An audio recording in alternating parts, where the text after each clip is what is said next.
One of the age-old questions pretty much everybody asks about God is, why would a good God cause bad things to happen to good people? Today, I'm gonna be looking at that question. I figured I would bring you guys along in my Bible journaling, or actually I'm bullet journaling in my Bible. Today, I'm gonna show you how I bullet journal in my journaling Bible. So let's begin. Do you guys ever try and have two in one?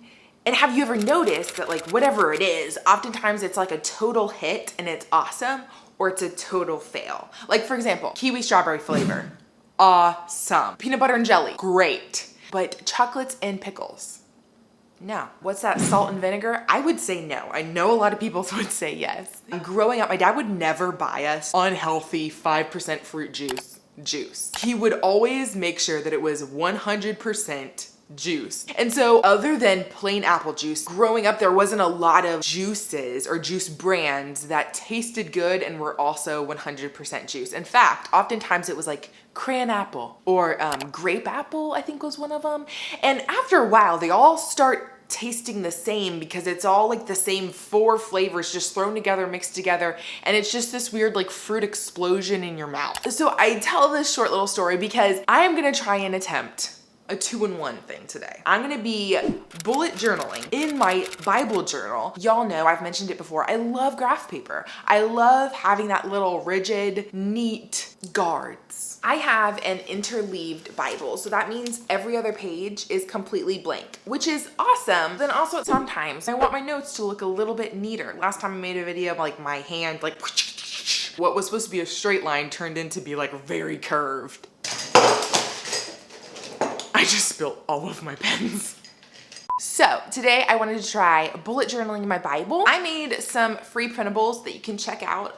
They're down in the description box. They have a few like quick starter cute designs on them just to get you started, or you could honestly just use normal bullet paper. We even got some butterflies and bugs, so check that out in my description box. And all you're gonna do is just cut it to size. So whatever size your Bible is, cut this paper to the size of the paper in your journaling Bible. Now I'm gonna do this like a typical tip-in. So all I'm gonna do is take my glue, put it along the edge of my page, and stick it in the binding.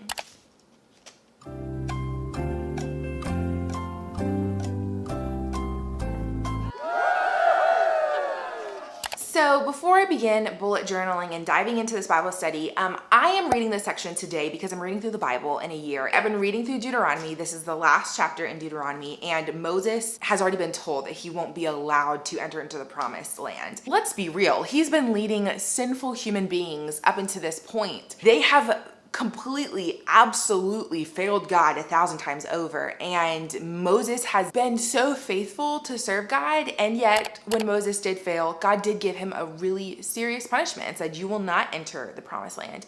And that is something that me in 2020, reading this, thinking I know something, kind of struggles with.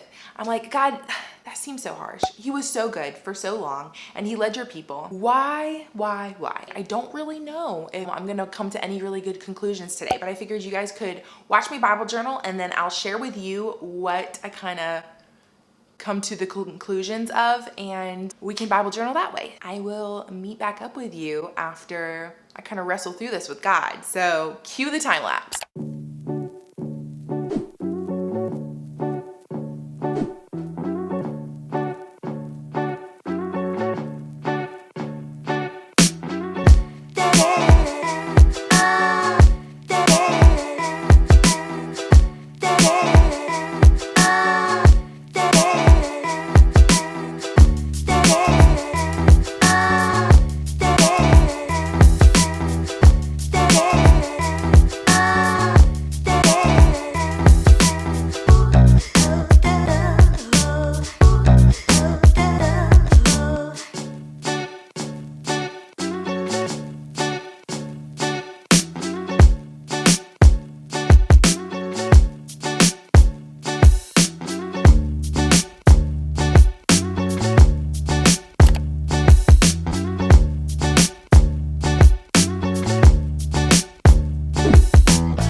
was really great. And it also felt really, really good for me to write on the bullet journal page. I also still even had to write in the margins for some stuff. And I used like some of my Bible journaling stickers. I had some great time in the Word. So like I said, we know Moses had a very intimate relationship with God. Moses had, for the most part, faithfully led God's people. Then we get to this point, Moses goes up to Mount Nebo and he's able to look over to the promised land. And God says, again, remember, you're not allowed to go in. That's part of your punishment, but you can see. Verse 4, he reminds him of the covenant that was promised to Abraham, Isaac, and Jacob. And he reminds him of those promises. Then God reminds Moses of his sin. And then the servant of the Lord died there.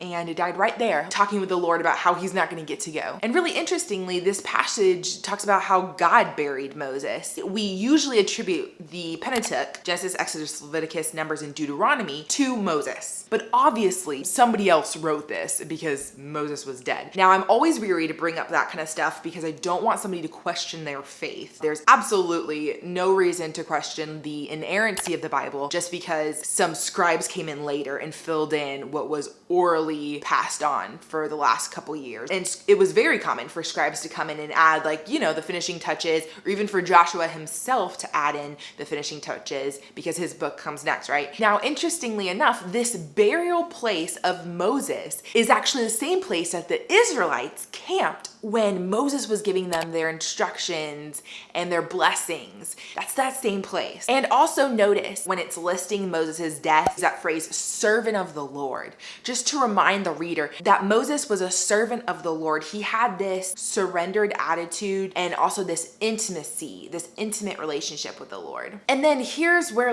the Lord just tied the bow for me. Are you guys ready for this? So again, y'all know I was kind of like, God, why would you allow this bad, hard punishment on Moses, even though he was a good guy? And so when I was reading this and reading commentators and all that kind of stuff, I really saw over and over and over again, Moses died in very intimate fellowship with the Lord. And is that not better than the promised land? Because sometimes the Lord gives us really hard things that we're like, God, why would you give this holy person this hard thing, like Job?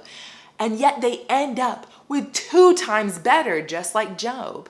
And so while Moses may have wanted the promised land, he ended up with 2 times, 3 times, 10 times, a bajillion times better, deep, intimate fellowship with the Lord. And then notice this. The last 2 verses 10 through 12, it goes on and on and on about how there has not been another prophet that's risen up to be like Moses. Not Joshua, not anybody. There's a very real sense of a pointing to the perfect prophet. We know Jesus is our prophet, priest, and king. So there's a pointing at the end of Deuteronomy to Jesus. So it's not that I'm saying, hey God, why are you doing this to Moses? He's a really good guy. It's a rather pointing and looking at God, why did you give Jesus the cross? And it circles all back to the gospel. God himself, perfectly good, took on something way worse than Moses or Job or anybody ever could possibly take on, even though he was way gooder than anybody possibly could ever be, for